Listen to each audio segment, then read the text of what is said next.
Olha que interessante, para o pessoal que gosta de física e também história da física. Muitos já viram essa representação de como o corpo pode entrar em órbita. Basta você lançar um corpo, por exemplo, de cima de uma montanha, com diferentes velocidades. Aí você vai aumentando a velocidade de lançamento até um valor que ele entraria em órbita, ou seja, ficaria caindo eternamente. E é justamente isso que ocorre com tudo que está na órbita do planeta. Eles estão sempre caindo, estão sempre em queda livre. E esse fato, muitas vezes, está associado somente a Einstein, devido ao princípio da equivalência. O exemplo que Einstein dá do elevador em queda livre e que todos os seus ocupantes não sentiriam o próprio peso, e a sensação seria de falta de gravidade. Mas essa explicação foi feita pelo próprio Newton, no século XVII, no seu Principia. Inclusive, essa figura aí, ela consta no livro do Newton. Essa é a edição do Principia em português, né? Aqui são 2 volumes, mas na verdade aqui seria o volume 1, porque o Principia tem 3 volumes. Então seria o volume 1, e aqui os volumes 2 e 3 estão condensados nesse livro aqui. Mas aqui também tem uma publicação que foi publicada logo após a morte do Newton, um ano depois, se eu não me engano. Ele morreu em 1727, e essa publicação foi de 1728. E nessa publicação é que aparece esse desenho famoso que é conhecido como Canhão de Newton. Aqui finalizam os livros 2 e 3, e aqui eles colocam nessa edição o Sistema do Mundo, que é justamente a publicação depois da morte dele. E, na verdade, é um livro que ele explica melhor o que ele escreveu no Principia.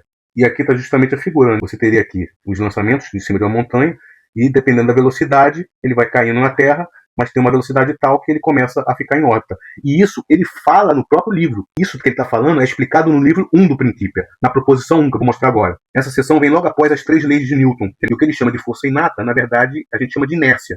Então ele fala aqui, ó, pela força inata. Então o que ele está explicando é esse desvio que os corpos, quando entram em órbita, são submetidos devido a uma força centrípeta, que é a gravidade. O corpo sai de A, vai até B, né, pela sua força inata, ele tende a continuar em linha reta. Pela inércia, primeira lei de Newton. Pela ação da força centrípeta que está atuando aqui para dentro, ele vai e é desviado de B para C. Então, por inércia, ele tenderia a continuar o movimento em linha reta.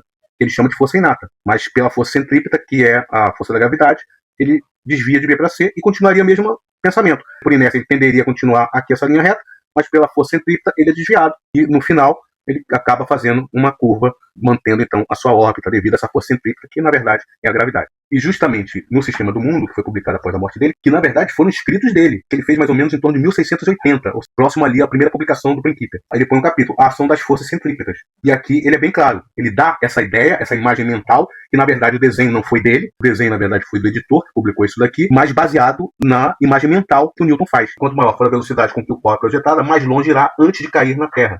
Podemos, portanto, supor que a velocidade seja a tal ponto aumentada que a pedra descreveria um arco de 1, 2, 5, 10, 100, 1000 milhas antes de cair na Terra, ou mesmo que, excedendo os limites da Terra, passasse o espaço sem sequer tocá-la. Então, essa é a imagem mental, e aí o editor ele vai e faz esse desenho. Então, esse desenho consta na publicação de 1728.